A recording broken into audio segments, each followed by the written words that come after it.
Hello, my name is Hussein and I'm Forex Optimum Broker Financial Analyst. I'm back again to bring you all closing of the week updates. So let's get started first. Most of the important events scheduled for this week have already passed by and we may already draw a bottom line here.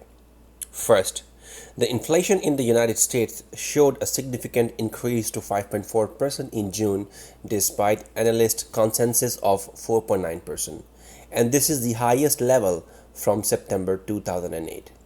Federal Reserve Chairman Jerome Powell that has testified in the US Congress after fresh inflation figures, and he was repeating the usual mantra about transitory inflation and the time for any tapering of stimulus measures is yet to be taken. On the other hand, Bank of England, in contrary, immediately changed its rhetoric to hawkish after inflation figures in the June jumped to 2.5%.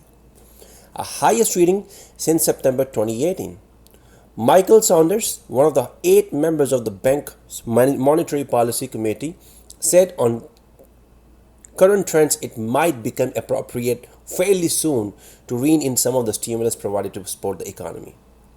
So, we may see more and more central bankers are coming to the understanding that high inflation is a real threat to the economic growth, and that's just not a red flag for politicians, and it requires normalization of monetary policy. In this context, we should look on Chinese annualized GDP figures that fell to 7.9% in the second quarter versus 18.30% in the first quarter. Industrial production and retail sales that fell sharply are among the most concerned. One of the major concerns. We should also recall a significant car sales decline in January to June by 13%.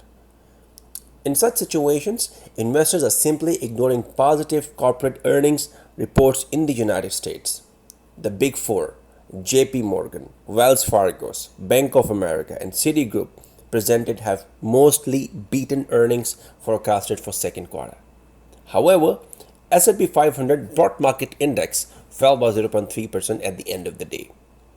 The situation may improve after the release of retail sales figure in the United States.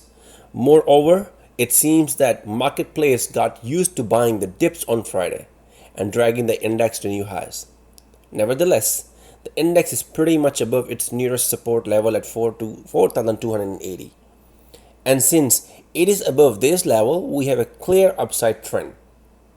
All market is suffering as crude prices dived by 3% after Saudi Arabia was reported to support United Arab Emirates to revise its initial production level to 3.650 million barrels per basis points, which increased to its quota.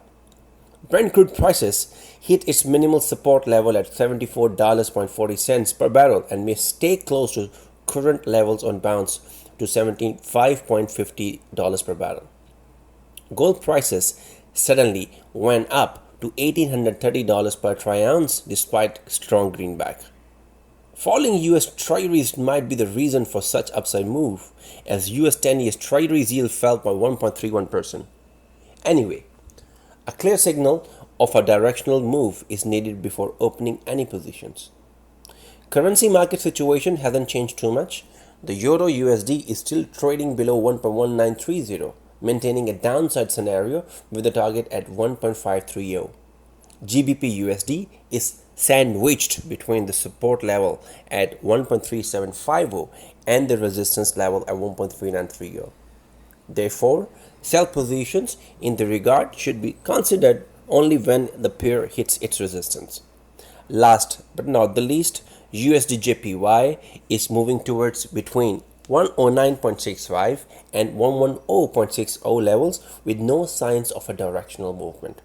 It seems that we will not have any significant movements in the currency market by the end of this week. Thank you very much for listening and have a great weekend ahead. Bye-bye.